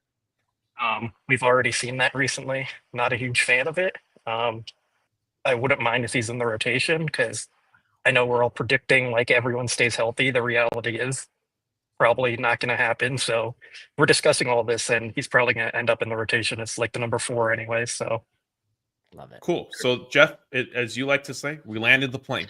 Exactly. Kershaw, playoff starters. Everybody predicted. So there we go. Kudos. Blake, I don't know if you're welcome to stick around. If you don't stick around, you got to go watch Napoleon Dynamite. It's an absolute incredible movie. Yeah, I've seen all the memes and everything from it, so I'm aware of it, but haven't ever seen it. Yeah. I'll stick around because I'm just sitting here in the press box right now because they did their road night and the parking lot is still full. People want to know who's going to leave the stadium later tonight, you or Vasse. Is he still here? Well, all right. He might be doing his post game show. I don't know how late they were going though. There you go. We got some super chats here. LLM says, let's, oh, never mind. We already did this one. Let's see. G2 Greg, take me back to Napoleon Dynamite. Okay, we saw that one already. Sorry, I'm catching up here. Here we go. JY Kim, it seems more outfielders and hitters are getting injuries normally associated with pitchers, oblique injuries, UCLs, etc. Bruce, what do you think? Like, is this something you're noting that there's some like abnormal injuries being diagnosed in offensive players? Not a ton. I think that you could probably, like, for those two injuries, especially the general increase of strength and general athleticism of guys probably is tied to the increase of injuries everywhere. So I haven't noticed anything really specifically, but like I've always thought of oblique as just as much of a hitter injury as a pitcher injury. I don't know if I'm off base on that. The UCL one is probably a little bit more of a newer one for position players, but the oblique thing got real popular, unfortunately, like in like the 2007, 8, 9, like that era. I don't know if guys are training differently or what, but it became more of a thing that it kind of was running rampant around baseball. And it was never I think it still gets misdiagnosed in hitters because it's like, he'll be out for 2 weeks. Yeah. And the guy's out for 2 months. Like those, just because I think the nature of the violent hacks that guys take these days, that thing does not heal quickly. And it's been about 10 years now that it's been a pretty common thing for hitters. It's possible that 10 years ago is where they figured out where the oblique was on the body as well. It's possible that those two things are related. Yeah. Sorry, Jeff, for the UCL thing too, I think you could tie just every big leaguer pitched at one point in the league. And now that we're in the era of every single big leaguer has been a 12-month baseball player since they were 10 years old, like it makes sense to say that all of them, by the time they reach the major leagues, probably have more shredded elbows than the yesteryear. Yeah, absolutely. David wants to see Scott and seeing if we could fit a sixth person on here. So Scott, invite officially extended. There you go. Guys, outgoing text still to Stark in there, Moreno? Are we getting left on red by our guy D Stark? No, I didn't bother him, but I am sad to report that my local cheesecake factory just closed. That's tragic. Oh. It's tragic. Sorry to hear that. There might be a BJ's open near you. Jedi Engineer, I'm having a hard time finding a Kershaw spot too. I don't think his pregame routine works for being a dedicated pen roll. Maybe assistant pitching coach. Blake, I don't know if you were paying attention earlier, but Moreno is giving Mark Pryor's job to Clayton Kershaw. That happened like 10 minutes in. He just said Pryor's out, Kershaw's in. So I don't know if you agree with that. Yeah, I don't think so. I think one of the problems with really good players becoming coaches is they're very stubborn and they don't end up being good as coaches because everything worked for them before and they don't have to learn new things. So I think we have kind of seen Kershaw adapt more as he's gone on, but yeah, he didn't spend a whole lot of his career having to learn how to be good. Yeah, he's also just going to go hang out with his kids for a while. He's got zero interest in this. Zero. Negative interest. Ray wants to let us know, just got unsubscribed by a San Diego post-game show for my invasion. Sore losers. Left them a nice super chat, though. So kudos to you, Ray. Kudos for the super chat and for how are they coping, Ray? Drop it in the chat. I can imagine. I can only imagine. All caps questions. If you've got any of those, we're at the hour 15 mark, almost 2,300 people in here. Again, we appreciate you. Thanks to everybody listening live on YouTube, Facebook, Twitter. Thanks to everybody listening via podcast, Apple, Spotify, and Google. We appreciate all of you. Here we go. GI, right from the jump. Why Buddy Kennedy over someone like Senzel or Hosey? Do they think either of these guys have a future with the org? It could have just been why Bunny Kennedy, Blake, I think. We could have just stopped it right there. But do you have any insight in why not Nick Senzel or Cody Hosey? They haven't been very good in AAA, and it's a very hitters league. You're basically playing every game in Coors Field, and I think both of them have an OPS below 800. So doesn't project well to the major league level. Buddy Kennedy is a guy with experience and versatility. He can play for second and third. So just kind of a body right now to have around until Kike and Hassan Kim get back and Tommy Edman. I don't think you have to look too much into it. They just wanted an infielder, and he was available, and they claimed him to add some depth. Now, tell the truth. Raise your hand if any of the four of you had heard of Buddy Kennedy before today. Anybody? We got goes down. Good for us. Good for us. Whoever was the admin earlier, though, after that got announced, kudos. I legit laughed out loud. Someone said, "What is a Buddy Kennedy?" And whoever the admin was says, "He's a Kennedy, buddy." Yeah, there you go. There you go. Scott can't join. He's currently getting in and out. So wins everywhere for Scott tonight. Jealous. Yeah, except he's getting the one. What's the one he gets where it's the two big pieces of onion with meat in the middle of it, Blake? That's the Flying Dutchman, but I don't think he's getting that. I think he's getting his double-double with no cheese on it and peppers and grilled onion and whole onion. So yeah, isn't he like the whole, not like raw onion? He wants the full circular, all the way filled in raw onion, I think. Yeah, he does that. And then the Just grill. in it out and just orders produce. Yeah, exactly. Dong wants to know the duo of NBA Jam on my shirt. This is an all-time shirt, people. I'm just warning you. This is a legendary Lakers team, and it is Lonzo Ball and Kyle Kuzma we got going on the NBA Jam shirt. So take that, haters. Take that. Yeah, absolutely. Nice. Shout out to Homage. This shirt's so comfortable. Sign stealing scandal. Do you remember the last time it was decided Rojas would not, quote, take the bat out of Ohtani's hands against San Diego? Game-ending triple play. So there you go, Anthony. Take that. Yeah, that was bound to happen again. Yeah, sign stealing scandal. This is a great one. Bruce, I'll come to you first. He said, concerning the bunt taking the bat out of Ohtani's hands, if you could press a button that guarantees Ohtani walks every plate appearance for the rest of his career, would you take it, Bruce? No. Wow. Yeah, I no, because you're eliminating the slug, but it's also like kind of an impossible question because it's hard to say that. The main thing it boils down to, like, that in this theoretical world would be 1,000 OPS. So Ohtani's better than that when he's at his best, and the slug is more valuable than he on base. So the answer is no. Exactly what I was thinking, Bruce. But I think that, like, in a specific situation like this, it comes down to, like, tonight, how much faith do you have in the guys behind Ohtani and Mookie Betts and Will Smith and Freddie Freeman? And the Dodgers still have a lot of confidence in those guys. So when you put the two situations together and you say first and second, nobody out with Rojas up there, if you just, say go up there and take 3 pitches down the middle, which is what everybody wanted Rojas to do last year after the triple play, looking in hindsight, and then you send Ohtani up there first and second, 1 out versus bases loaded, or second and third with 1 out, and bases loaded with 1 out with Ohtani going up there to first base and Mookie coming up. The Dodgers are taking that because they still have confidence in Mookie Betts. So I think that in that sort of sense, I don't think that you need to worry about taking the bat out of Ohtani's hands. Blake, you're pro 1,000. Top guys win batting titles, and they're essentially league average hitters. Blake, you would take this, press the button, Ohtani walks every plate appearance? I think you guys are underestimating how valuable it would be to have a guy on base literally every single time he comes up to bat and never producing an out. Like, with Ohtani's speed, he'd probably steal 150 plus bases. He'd score 300 something plus runs. Like, Matt. Yes, if he could walk every single time, he would take that. Matt, yeah, okay, so we got 2 against it. We've got 1 for it. I can't figure out what the anti-nerd, eye test, get off my lawn old school guy is going to say here. I mean, because on one hand, he doesn't value walks because it's a 0 batting average. Matt is going to note here. And on the other hand, it's none of this strikeout home run crap either. So Matt, where do you fall? No, you don't take that. Like, it doesn't guarantee any. Sure, he's on base. He's not running as much, though, if he's still pitching. So the stolen base threat isn't quite what it was last year.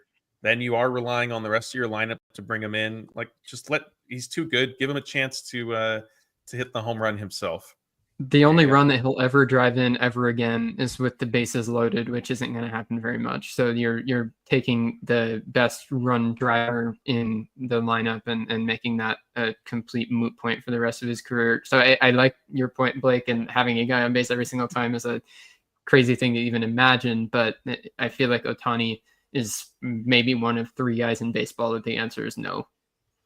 He's still producing out 60% of the time, basically. Like, But he's producing 100% of the time he's on base. He's also producing bags at a higher rate for the most part than a walk every time. Yeah. Yeah, Ray, but by the he way, giving steal us an bases update. too. Giving us an update on the Padres chat. They are crying hard, he said, by the way, Nice. for those that are wondering. He can never Aaron win you a wants to game, know, right? Except for in Bruce's situation also. Like, he's never going to win you a game. Boston Blake, Aaron wants to know, has Frasso improved much? Any chance he makes his debut? Nick Frasso is not a prospect anymore. He has completely fallen off a cliff since his shoulder surgery. He had a nice little month for like few innings, but regressed again. He's not striking guys out. He's walking too many people. I think he's a DFA candidate before a chance to make his debut. Crazy. There you go. Bruce, you agree? Yeah, he's down at 45 on my prospect list now, dropped like 30 points, and I really thought about maybe even dropping him off the list, to be quite honest. I think in the bio that I wrote, like I kind of said the same thing as Blake. I don't think that he's going to make his debut as a Dodger, and once the 40-man crunch comes this offseason like it always does, I think he's on the outside looking in, which is very, very unfortunate given that I was a huge Nick Frasso guy 2 years ago, but that's where we are. Yeah. Alleluia wants to know, are you surprised we're getting a first pitch by LAFC's son before Luca? Blake, do you know who the first person in this question is? I wrote the story about the Dodgers welcoming him. So, Okay. yes. No, I'm not surprised. Takes two to get to the stadium, so Yeah. He's also I'm sure here Luka now. didn't want to come. Yeah. Yeah, Luca's playing for Slovenia in a tournament somewhere. And yeah, son, obviously one of the most famous athletes in the world, definitely one of the most famous athletes in South Korea. And now he plays in LA and is here. So yeah. Michael wants to know where Blake is streaming from. That's the Dodger Stadium press box right there. So there you go. If I turn my camera around, we got the field out there. Look at that. Look at that. Love that. Yeah. Bruce, I'll come to you. Any chance we see Gervais on this team? Yeah, he'll pitch for the Dodgers at some point before the end of the year.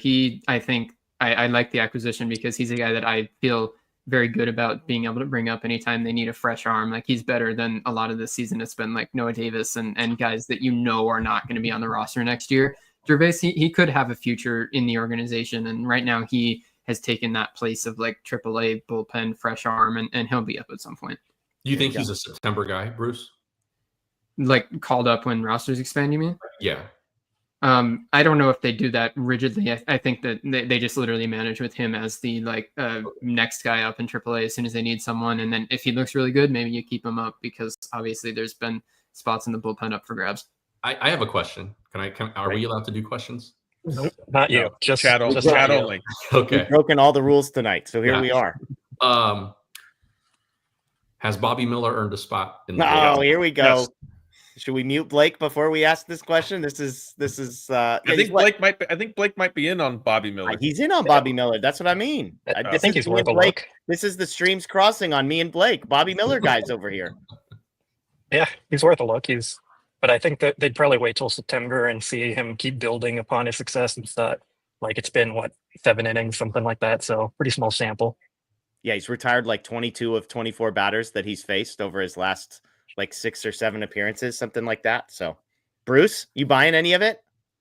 I'm not all the way in. I think that I pumped the brakes a little bit because the problem with him was never stuff, and the stuff still looks really good. It still did, even as he was getting his brains beat in the big leagues. There was something there that maybe they fixed it, and maybe that's why he's having success again. That would be great. I think they know more, and Bobby Miller knows more than we do on the outside, but I could see him for sure coming up before the end of the year if this continues, and just, see what it looks like. But I am really in a dubious place with him as a player, and I am not going to trust anything until I see him have success at the big league level again. It's the mental part you're talking about, right, Bruce? Yeah, there was something that was completely fractured, and that's something that is. And I wonder if that's mitigated in this kind of role.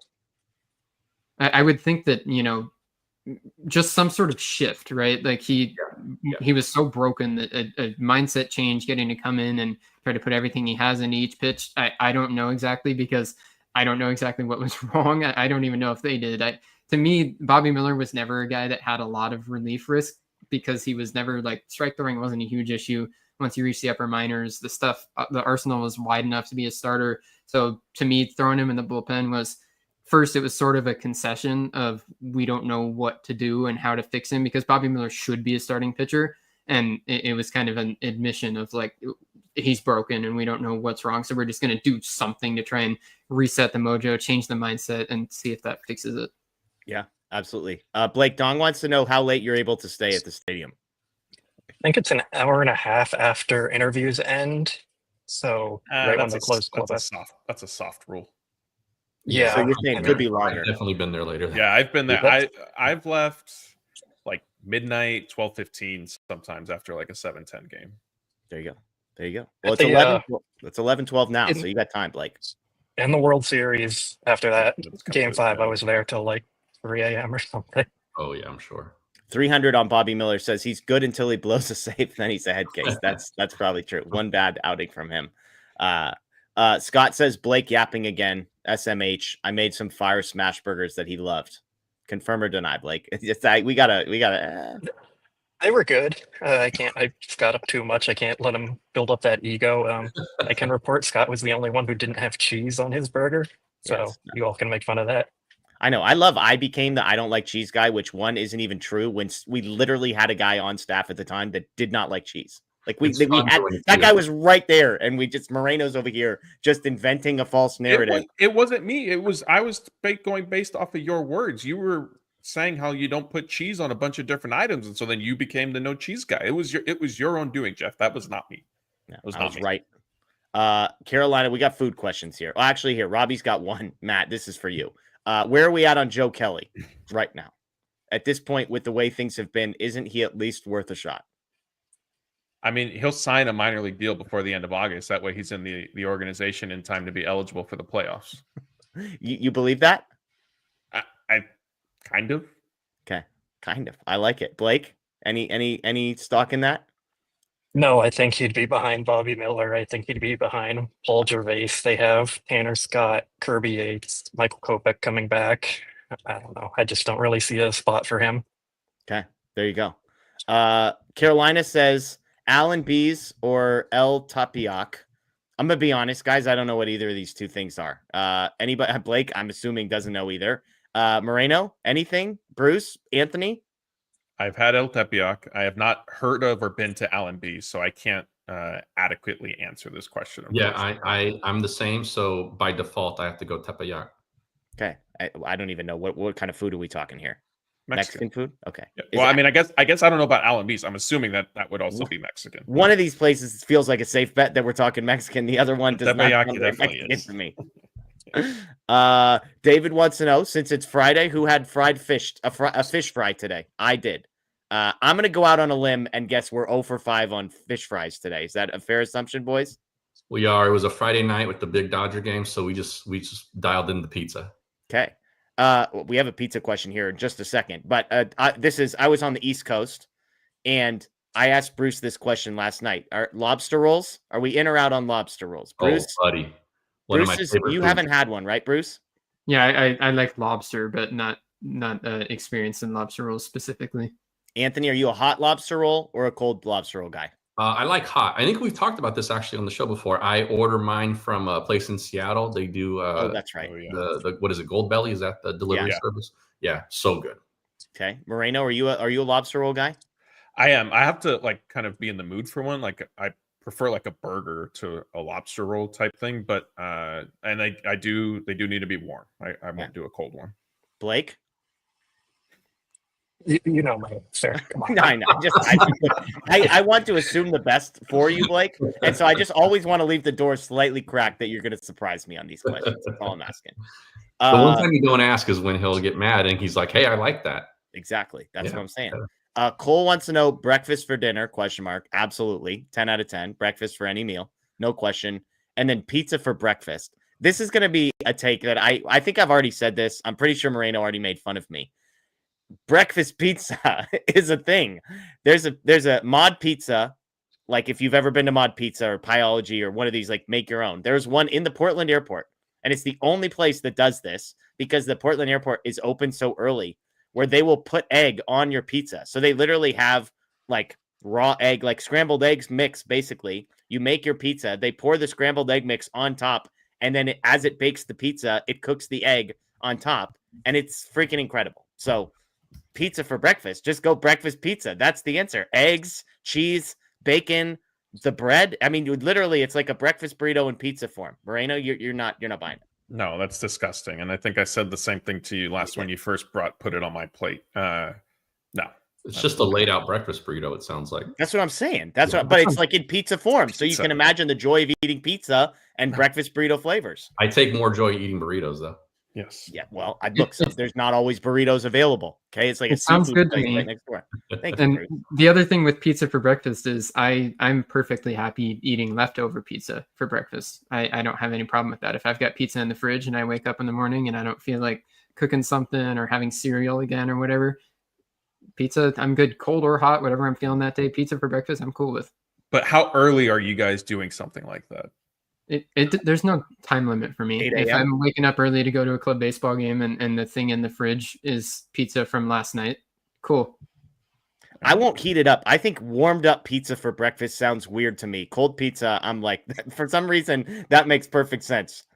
So there you go. Jeff's described. I love quiche. It's not quiche. It's not a quiche, but I do love quiche. Quiche is a big, thick egg. We're just talking a little thin layer on top of a pizza crust. Blake, breakfast pizza? Yeah, I'm with it. I think it's better cold in the morning. If it's like 11 or so or later, I will heat it up then. But yeah, I'm fine with cold pizza. Have I shared my take that I think pizza that is reheated in an air fryer might actually be better than fresh hot pizza? This is a take that I have. Costco pizza in an air fryer is like dramatically better than regular Costco pizza. And I like Costco pizza. That's something anybody has ever done in Earth's history. I did not know that was an idea that people had. Pizza in the air fryer? No, I've never heard of that. Oh my gosh, bro. Game changer. Yeah, that's the only way you can heat it up well. Anthony, have you had air fryer pizza? I have air fryer pizza rolls, but I have not put a slice of pizza in an air fryer. Throw a slice in the air fryer and think. Have you ever done it in a toaster oven? That I have, yes. Yeah, so I mean, air fryer is just a way better version of the toaster oven reheating. Okay. I'll do that. Costco pizza. Moreno, Jeff, I'm gonna let you have this one. As Amanda's pointing out, your first mistake was saying Costco pizza and even eating pizza from Costco. I thought you liked Costco pizza, Moreno. No, I think it's so overrated. Like, it's fine. I think it's extremely overrated. Okay, well, this does set the stage for Moreno had one of the worst food takes I've ever heard of late. There's a big conversation going on at our company about BJ's. Apparently, I'm in the minority for really liking BJ's. Everybody else thinks it's mid, which is fine. Mm-hmm. Matt told me, we're talking about BJ's restaurant, brewery, whatever. They do deep dish pizzas. I think it's great. Matt told me he would rather have DiGiorno pizza than pizza from BJ's. Bruce, thank you. That's the appropriate reaction. DiGiorno pizza. I wouldn't even prefer DiGiorno pizza over not eating, I think. Yeah, a good pizza from BJ's. I like BJ's pizza, the deep dish with bacon on it. I think that is a great pizza. I'm all over that. Bruce, can I jump in here real quick? What's that? So I was back there yesterday, funny enough. So I've went there 2 days in a row after never going there in my life. I was with some friends out late and we were hungry and it was open and there's not many places in the valley open that late. So we went there and I got the pizza like Jeff said to do. It was fine. I think it's comparable to DiGiorno's, like Matt has said. Like, yeah, I mean, nothing special about it. Insane. Anthony, you've had a DiGiorno pizza, right? Yes. You make fun of my BJ's opinion. You have to admit that this is insane, what Matt and Blake are saying right now. Yeah, BJ's deep dish pizza is much better than DiGiorno's. I will say that. And my criticism on BJ's was me and Scotty G were both like, it's fine. It's like, I have no problem going there. The food is fine. You called it special and awesome, and we were like, whoa, buddy. Yeah, I'm convinced Anthony hasn't actually had a Pizookie. I know he tells us he's had a Pizookie. Okay. The criticism that I'm getting. We're going to go here. If someone gave you a smaller version of the cookie that they serve in the Pizookie, and it was just like a regular cookie size and said, here, try this, you'd be like, okay, that's a good cookie. You wouldn't be like, oh my God, this is amazing. The cookie part of it is the disappointment for me in the Pizookie there. It's fine. It's not bad. It might be the perfect dessert. But I'm not like this. I'm going there to Matt's point. I'm going to this restaurant that has food because of the dessert. I'm not doing that. I want to eat. Can I admit that there's a draw to BJ's for me other than Pizookies and pizza? I don't know if you guys have had. They at least they used to. They brew their own cream soda and they brew their own root beer too. but it's the cream soda that I go for. A bacon deep dish pizza, cream soda, and then a Pizookie after is going to be expensive, but it's going to be a great trip for dinner. Good Right, place here. to sit at a bar and watch a game. I like BJ's for that. I'll tell you guys what. If we end this stream before midnight, I can go to my local BJ's and get a bacon deep dish pizza and because your boy over here has an alarm set with a number that starts with a 4, so it's going to be an early morning. Wife and oldest daughter for breakfast, Jeff. Pizza for breakfast. Wife and oldest daughter headed out of town. So not only am I waking up at 4, but then I'm solo dad for like 5 straight days after that. So there's no nap in the car. You're just waking up to see him off. No, I'm driving him to the airport. Oh, gotcha. We're loading and I'm getting my 2 youngest. They're going to be up in the car. We're leaving at 5 a.m. So everybody's getting woken up early, and then I'm just solo dad for like till the Padres game ends tomorrow. Like, good Lord, your boy. It's a sunk cost at this point. Like, I might see if I can get in there and get a mod pizza with egg on it. I might get a ticket just to get through security to get myself one of those, but we'll see. Aaron wants to know what's up with me hating cheese. I love cheese. I don't know. This is just nonsense takes. I don't like it on cold sandwiches. What was the other thing I said I didn't like it on, Matt? Tacos. Yeah. Street tacos. No burritos. It was I don't need it in my burritos, and I don't need it in my cold sandwiches. Those are my 2 takes. So, Bruce, by the way, I don't know if you all caught this. Bruce had an absolutely unbelievable take. He was given the choice for any protein in his burrito, and he said ground beef. I need to issue a retraction. I choked. As soon as I hit the leave button on the meeting, I said, "Why carne asada is my answer? Why didn't I say that?" I feel like you had answered carne asada before. I could not believe it when you said ground beef last night. So I choked. That was on me. I will very comfortably answer any baseball question, and then the food one the lights were too bright. I flat out choked. To be fair, Bruce and I had recorded a full hour, taken a 90-second break, and then we're on an hour and 20 of live immediately afterwards. So I'm going to give him a slight pass, but on a show that's never going to let you live that down, I just want you to know that will never be forgotten. I deserve it. I deserve it. That's real answer is you should have said chicken. Yeah. Bruce will never. That's chicken parm from IHOP. Bruce goes to Taco Bell for his burritos. Yeah. Hey, I mean, look, Taco Bell ground beef. Now we're talking here. Let's see. Aaron says, Moreno, you love Taco Bell and Panda, but you're snobby about Costco. WTF. No, it's not that I'm snobby about it. I just think it's overrated. Like, I'll eat it. I just won't choose it, and I think it's overrated. The rating for Costco pizza is the size for the price. I don't think it's the quality of it. Yeah, it's good enough. It's plenty good enough to justify spending $10 on a pizza that big or $1.99 on a slice that big. Carolina, anybody going to Sunday's game? Bruce will be there, it sounds like. Blake, will you be there on Sunday? I don't think so as of now. Potentially, maybe, but we'll see. Okay, all right. Witrado, you will not be there. I will not be there this weekend. No, I'll be solo dad in Portland, so hopefully watching. Donnie boy, even Diddy Reese is better. Diddy Reese. It's another famous Dodger Go ahead, Jeff. Go ahead. Used to be $1.50. Used to be $1.50. Cookies. $10 cookies. Used to be $1.50. That's all I'm saying. Back in my day. Anthony, you ever gone to Diddy Reese? No. It's fantastic. It's right by UCLA. 2 cookies with a scoop of ice cream right in the middle. Ice cream sandwich. Used to be $1.50. I said that on the show. Moreno looked it up, and it's like $4.75 now or something like that, and I got killed for it. So there we go. What does your Home Alone meals look like, Jeff? Oh, me in charge? Yeah. Big breakfast burrito guy. That I'm famous in my house for making breakfast burritos. So we're doing eggs, hash brown patty in the air fryer, some scrambled eggs. My girls don't like cheese in their breakfast burritos. That's not my fault. I'm putting cheese all over my breakfast burrito. I'm just saying. But so breakfast burritos for sure. Let's see. Dino nuggets, absolute staple. 20 of those in the old air fryer. Just fire that bad boy up. Throw some barbecue sauce on the plate. We're definitely eating out more than mom would normally eat out. I mean, that is just like written in pen. No doubt about that. Is mom just going out of town? Mom and oldest daughter. They're doing a girls trip with my mom to New York. Gotcha. So you won't be home alone, just Jeff. No. I got the 9-year-old and the 4-year-old. Gotcha. Okay. So yeah. Red Robin, Jeff? Is there a Red Robin visit in your guys' future? How many? The better question is how many Red Robin visits are in my future? So yeah, we're doing. Anywhere that doesn't charge extra for lemonade, Jeff's there. Yeah, $10 pizza, $25 fountain lemonade. Jeff is set.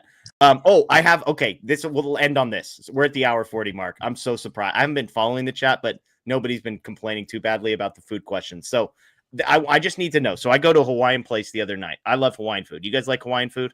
Yes. It's elite. Hawaiian food's fantastic. So we go, it's a new place. My wife's gluten-free. So we call ahead. Hey, is your stuff gluten-free? Some Hawaiian stuff is, some isn't. They're like, yep, everything's gluten-free. Great.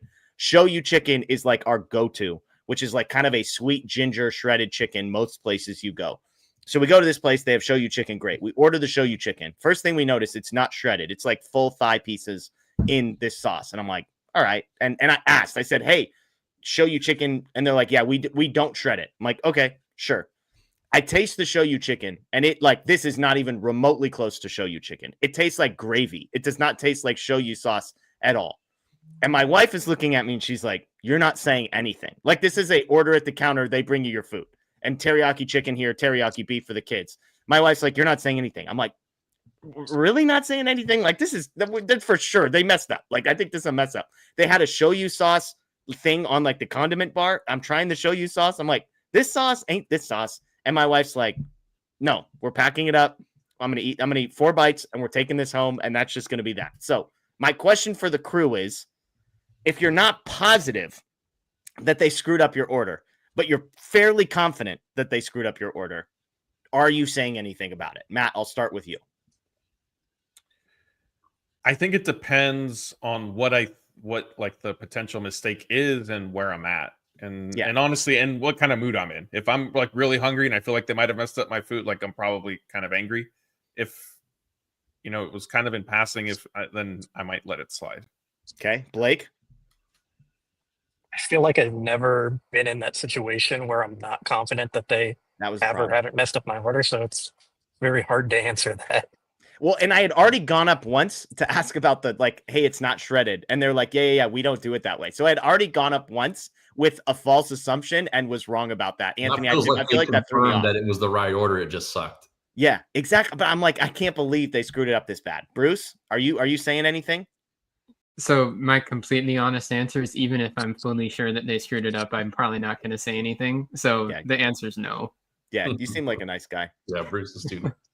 It literally was gravy. I'm like, my goodness, there's just no chance. There's just no chance. So anyways, somebody said this. Aaron said, I bet these guys like Stonefire Grill. I love Stonefire Grill. Anybody else? Any Stonefire Grill fans? Go ahead. It's good. Yeah, I like it. The garlic breadstick things, amazing. Yeah. I just had to Google that. It's really good. There's only a few. I mean, they're kind of scattered. There used to be one where my parents used to live. And my dad loved the tri-tip from there. And so like every time there was an anniversary or something, I would order them food from Stonefire. But the one time I went, it was fantastic. So there you go. Okay. Blake, sounds like you've got something you need to get off your chest. So I'm going to hand the microphone over to you. We have one question that we have to get to first. Court, he's been asking it a few times. Does this win tonight prove the big brother, little brother with the Dodgers and Padres? Is this what you wanted to talk about, Blake, or something else? Something else. I'll take this one first, because I've been going a little bit back and forth with some people on Twitter about this tonight. For the people in the clubhouse, I can't speak to that. Although there was some social media chatter when the Padres played the Giants about like fans in a Padres and Giants series walking up to Padres players like during BP and stuff like that and saying, you know, hey, the Dodgers suck, and the Padres players going like, I hear you, like, whatever. But I'll say the fan base, full on little brother syndrome, full on. Yeah. I'm with you. So, all right, Blake, the floor is yours.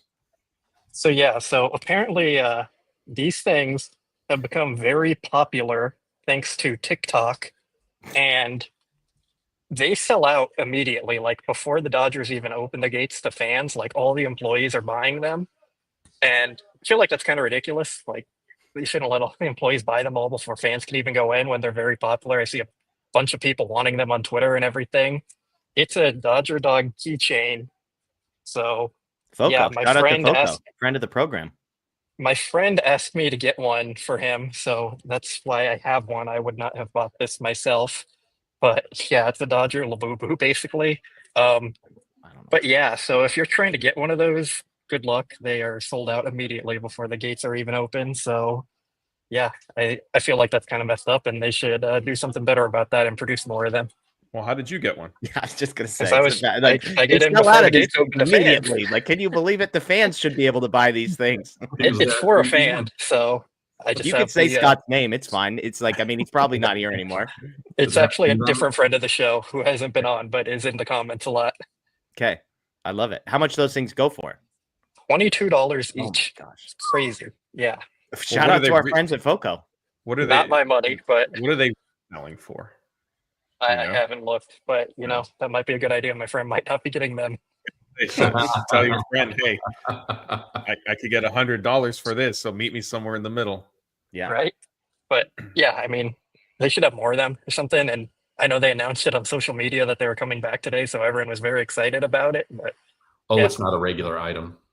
Well, it just sells out so quick. Like all the employees buy them. Like employees were running around to different stores trying to get them. Oh wow. Yeah, this is the first I hear about it. Shout out our friends FOCO. It looks like you could buy the Dodger dog. We got some bobbleheads.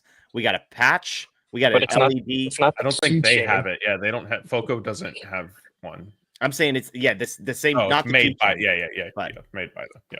Yeah, I mean, I guess poor FOCO. They're not even capitalized. I mean, I guess they're selling crap. Yeah, it's more than 2 Costco pizzas. Damn right. Damn right. There will be a Costco pizza for sure in my future. The 2 girls that are left are the pepperoni pizzas, and that's $10. That's going to give me like 3.5 meals for those 2 girls. So we're going to be doing good on that front. Maybe a hot dog or 2 for myself on the side. So we'll be doing. Jeez Louise. There we go. $70 on eBay. Yeah. Might have to. Kidding. Crazy. I hate resellers, so no, it won't be me. There you go. All right, everybody. That's going to do it here for us on Dodger Heads, presented by DodgerBlue.com. Thank you to everybody who joined us in the chat. Thank you to Matt, to Blake, to Anthony, to Bruce, who all hopped on, for Scott for being in the comments at one point. It's been a great show. The Dodgers won 3-2. We will be back on Sunday night. Myself and Anthony will be back for that show, wrapping up the series after this one goes final. Hopefully a sweep. Hopefully we can cross our fingers that there's a sweep for the Dodgers. We know they won't be swept, so that's good news. But if you're new, please subscribe, ring the notification bell. Check out DodgerBlue.com. Again, the podcast, Dodger Heads. Subscribe, rate, review. That would be greatly appreciated. Dodgers win 3-2. Clayton Kershaw, 6 innings, 2 hits, 1 earned run. Absolutely incredible performance. The Dodgers bullpen does just enough for the Dodgers to close this one out. Jack Dreyer with the save. Enjoy the rest of your night, everyone. As always, go Dodgers. And yes, still champs.